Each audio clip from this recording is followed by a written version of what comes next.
Shalom jemaat Tuhan, selamat pagi. Tuhan memberkati kita, tetap kuat, tetap sehat, tetap berpengharapan kepada Tuhan, tetap ikuti kebenaran firman Tuhan. Bangunlah hidup kita di atas kebenaran firman Allah. Karena kerajaan Allah itu bukan cerita makan dan minum, tetapi kerajaan Allah cerita tentang kebenaran, damai sejahtera, dan sukacita di dalam Roh Kudus. Segala sesuatu akan tergoncang dan digoncangkan, supaya tinggal tetap yang tidak tergoncangkan. Ibrani mengatakan bahwa kita menerima kerajaan yang tidak tergoncangkan. Karena itu, mari kita tinggal dalam kerajaan Allah dengan bertobat, berbalik dari segala jalan yang jahat. Bukan hanya sekedar berhenti. Tobat itu bukan sekedar berhenti dari kemabukan, dari narkoba, dari perzinahan. Tetapi bertobat itu kita membangun diri kita untuk terus berada di dalam kebenaran. Semua yang bukan kebenaran dalam hidup kita, kita perlu buang, kita perlu ganti. Karena itu bertobat artinya metanoia, perubahan pikiran, cara pandang, pola kita perlu berubah. Jadi kebenaran-kebenaran dunia, kebenaran-kebenaran diri sendiri perlu dibuang, dan kita mulai bangun kebenaran-kebenaran Allah. Bangunlah hidup kita di situ, dan disitulah kita tidak akan pernah tergoncangkan, karena kerajaan Allah memang tidak bisa digoncangkan. Karena itu kita masih belajar tentang maksud abadi Allah, dan kita sudah belajar bahwa untuk memahami maksud abadinya Allah, artinya abadi kekal, sesuatu yang tetap ada ketika segala sesuatunya sudah tidak ada. Dan untuk memahami itu kita perlu masuk di dalam kekekalan di mana segala sesuatu belum ada. Karena segala sesuatu dimulai dari kekekalan dan hanya ada Allah saja. Lalu Allah menciptakan segala sesuatu. Karena itu untuk mengerti keabadian, maksud Allah di dalam keabadiannya, kita perlu masuk ketika tidak ada segala sesuatu. Tidak ada yang diciptakan. Dan di situ hanya ada Allah. Dan Allah yang kita sembah adalah Allah yang hakikatnya adalah Bapa, Anak, dan Roh Kudus. Sekali lagi, saudara, ini bukan cerita fungsi, tapi Allah hakikatnya. Bapa itu adalah Allah, Yesus itu adalah Allah,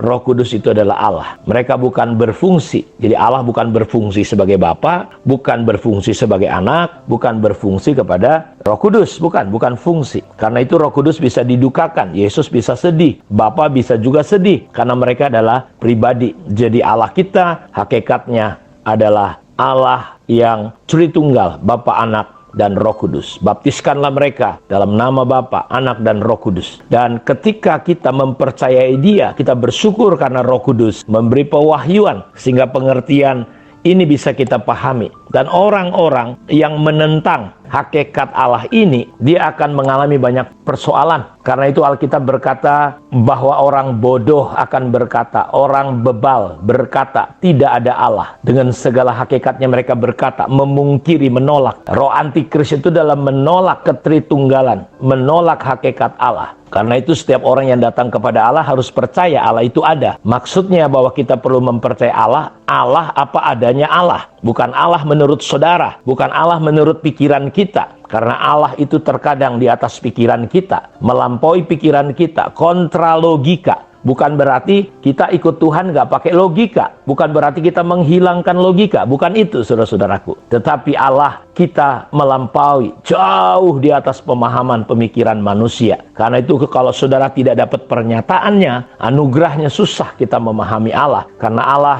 bagi saya terlalu dalam, luas, lebar, panjang, tak terselami dengan akal pikiran kita. Karena itu kita butuh iman. Iman membuat kita mengerti bahwa ada hal-hal yang kelihatan ini tercipta, terbentuk dari yang tidak kelihatan. Dan kita tidak bisa memungkiri Allah. Hanya dengan kita melihat ciptaannya kita bisa melihat Allah, karyanya, keilahiannya. Karena itu ketika orang menolak hal ini, dia dianggap bodoh. Tuhan berkata, jijik, muak Tuhan ngelihatnya. Tidak ada yang benar. Semua orang tidak berusaha mencari Allah. Karena itu di Roma 1 kita lihat penyimpangan itu terjadi ketika orang mengingkari keberadaan Allah. Karena itu Allah ketika dia dalam keabadiannya, lalu dia mulai menciptakan. Dan maksudnya itu dinyatakan dalam kitab Kejadian 1 ayat 26. Marilah kita Allah di dalam ketritunggalannya, dalam hakikatnya dia menciptakan manusia. Adam dan Hawa diciptakan menurut gambar Allah, menurut gambarnya, menurut hakikatnya diciptakanlah manusia. Karena itu manusia adalah makhluk sosial. Manusia tidak bisa hidup sendirian. Orang yang hidup sendirian karena dia stres, depresi, dia akan keluar dari komunitas. Nah, lihat, ketika Allah menciptakan, Allah yang adalah hakikat daripada gambarnya Allah itu, tujuannya cuma satu, supaya Allah bisa tinggal dan diam di tengah-tengah mereka. Tuhan Yesus berkata, serigala punya liang, burung punya sarang, tapi anak manusia tidak punya tempat untuk meletakkan kepalanya. Jadi manusia diciptakan,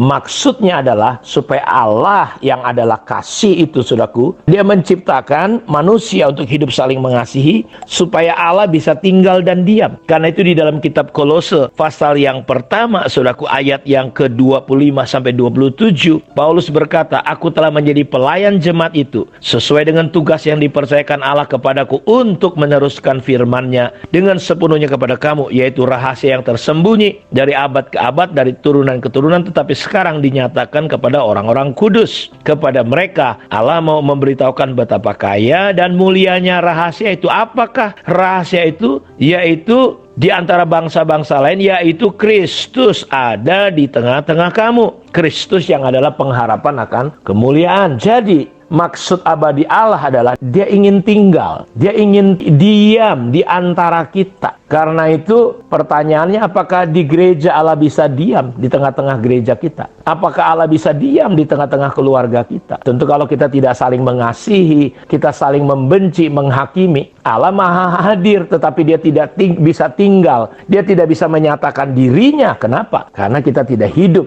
di dalam kebersamaan, di atas dasar kasih. Karena itu kalau saudara lihat ketika manusia jatuh dalam dosa, Ibrani pasal 1 berkata bahwa berulang kali setelah dia berbicara berulang kali dengan berbagai cara, sampai akhirnya dia datang melalui Yesus Kristus yang jauh jadi dekat. Semua roh perseteruan dilenyapkan. Tujuannya cuma satu, supaya Allah bisa tinggal di tengah-tengah umatnya. Karena itu ketika kita lihat setelah manusia jatuh dalam dosa di pasal 3, Allah berulang kali di kitab Keluaran ketika dia keluarkan umatnya dari Mesir, saudara, Alkitab berkata dalam pasal 25 ayat 8, dan mereka harus membuat tempat kudus bagiku. Jadi kita menjadi orang percaya, hidup di dunia, salah satu visi kita menggenapi maksud abadi Allah adalah kita menggenapi supaya Tuhan bisa tinggal di tengah-tengah kita. Tuhan berfirman kepada orang Israel, mereka harus membuat tempat kudus bagiku. Dan bait Allah itu rumah Tuhan, tempat kediaman Allah, bukan terdiri dari batu bata yang mati. Dulu Allah tinggal di kemah sembayang, Allah tinggal di bait Allah yang dibangun oleh Salomo, karena begitu keinginan Daud. Tetapi bait Allah dihancurkan ketika Yesus berkata, rubuhkan bait Allah ini, aku akan bangun dalam 3 hari. Yang dimaksud ialah tubuhnya, gerejanya, jemaatnya, umatnya. Karena itu dia butuh tempat kediaman yang tidak dibangun oleh tangan manusia, tapi oleh darahnya sendiri yang telah ditebus kita dalam batu-batu hidup yang perlu dibangun di dalam kesatuan kasih,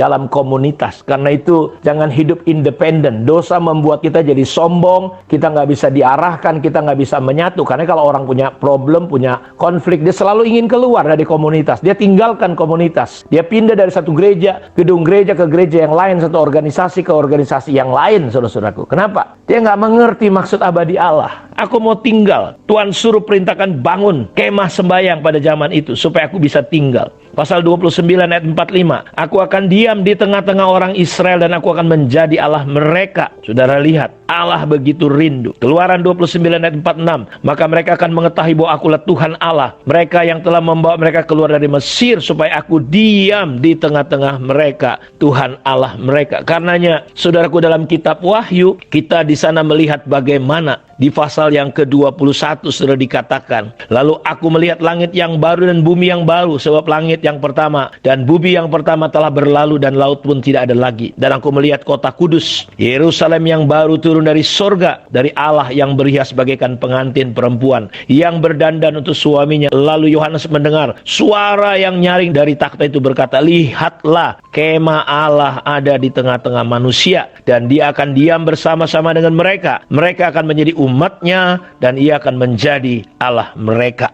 Saudara lihat, Allah hadir di tengah-tengah umatnya. Dan maksud abadinya ini, siapapun coba menggagalkan, tapi nggak bisa gagal. Karena itulah maksudnya. Karena itu dia datang. Dia memulihkan kita, bukan hanya sekedar menyelamatkan kita, tapi untuk mengembalikan kita masuk di dalam rencananya yang awal, supaya kita bisa membangun menjadi tempat kediaman Allah. Tidak tahukah kamu bait Allah, Roh Allah diam di tengah-tengah kamu. Karena itu saudara-saudara, lewat renungan ini, mari kita kembali kepada maksud abadi Allah. Kalahkan setiap roh independen, pemberontakan, ketidaktaatan. Kalahkan roh-roh yang membuat kita lari dari komunitas. Mari kita bersatu, karena kesatuan adalah doa Yesus. Dia ingin tinggal dan diam di antara kita sesama umat Tuhan, di antara gereja lokal, di antara keluarga kita, di antara suami istri, di hidup saudara. Engkau adalah bait Allah, Roh Allah diam secara pribadi, komunitas keluarga, dan gereja lokal. Karena itu jangan pernah lari dari komunitas. Tuhan memberkati kita. Mari kita berdoa. Berkati anak-anak-Mu yang sudah mendengar firman-Mu ini ya Tuhan. Firman-Mu tidak pernah kembali sia-sia. Kami akan melihat Allah hadir di tengah-tengah keluarga, di tengah-tengah pandemi ini. Ada penjagaan pemeliharaan Tuhan yang nyata atas hidup kami. Terima kasih Tuhan. Ketakutan, kekhawatiran lenyap. Pemeliharaan Allah akan menjadi jelas dalam hidup kami. Dalam nama Yesus kami berdoa. Amin. Tuhan memberkati kita semua. Shalom.